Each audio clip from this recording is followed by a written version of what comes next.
Thank you, my viewers, for giving your time to watch me and to listen to me. The Lord will bless you for those things in Jesus' name. Because there are problems in marriages today, I want to discuss some destroyers that go against long-lasting marriage, some destroyers of long-lasting marriage. But before that, I want to talk about the problems that failed marriages bring to the home, the church, and society at large before I go into the destroyers of long-lasting marriage.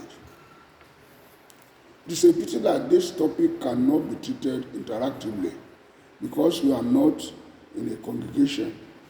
But I will still try to ask questions that will be answered by me alone instead of listening to others' contribution. As you watch and listen, try to answer the questions yourself. The first question is this: how long should a marriage last? This is not within the power of any couple, but in the marriage services in churches and at the marriage registrar's offices, couples are joined together till death do us part. That is the phrase of the time of marriage. In other words, their marriage will last as long as each of them lives. Whenever any of them is dead, the marriage ends. This is confirmed by the Bible. And what does the Bible say? A wife is bound by law as long as her husband lives. But if her husband dies, she is at liberty to be married to whom she wishes, only in the Lord. That is 1 Corinthians chapter 7, verse 39 in King James Version. But examining practical marriages in contemporary society, is this generally so? My answer is that it is not so.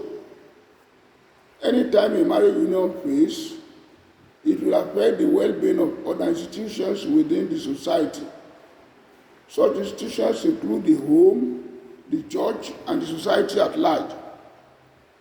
How does a failed marriage affect the well-being of the home? Uncountable problems will be the result of a failed marriage on the home.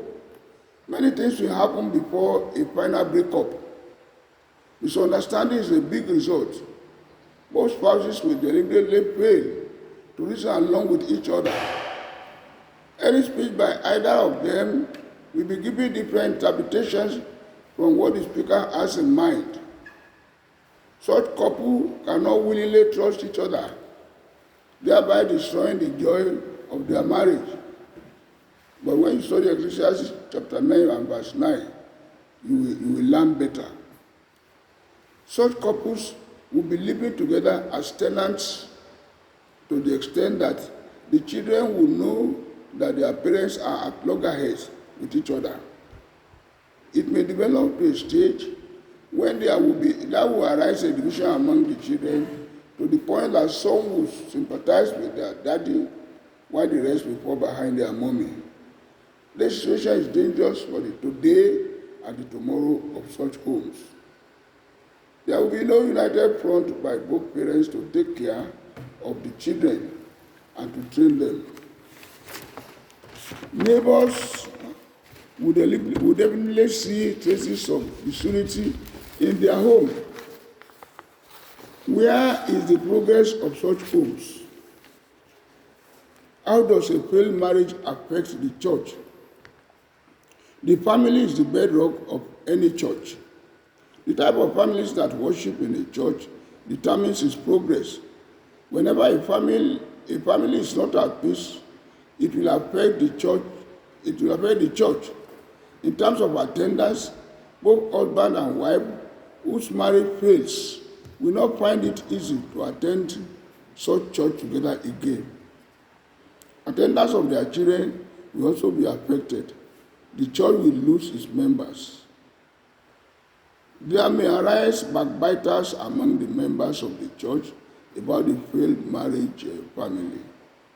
It may not be easy for the pastor and possibly the elders of the church to settle such problem of a failed marriage family, especially if if the spouses are determined to end up the union. In what ways could failed marriage affect the society? It is the society that receives the brunt of failed marriages of its people.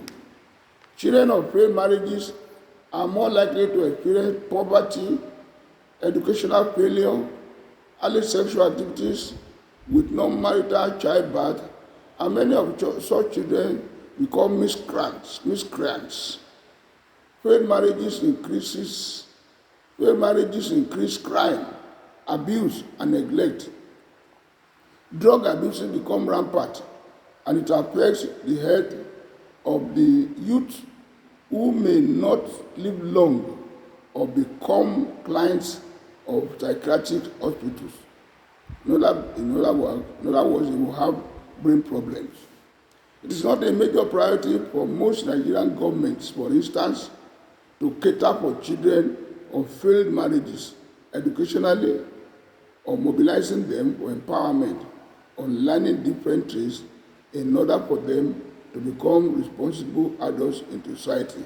That is why there are many of them roaming about the streets and destroying things and stealing about. Considering all the above problems, one will see that there is nothing good in failed marriages. So, all couples must realize that they must not allow it to happen.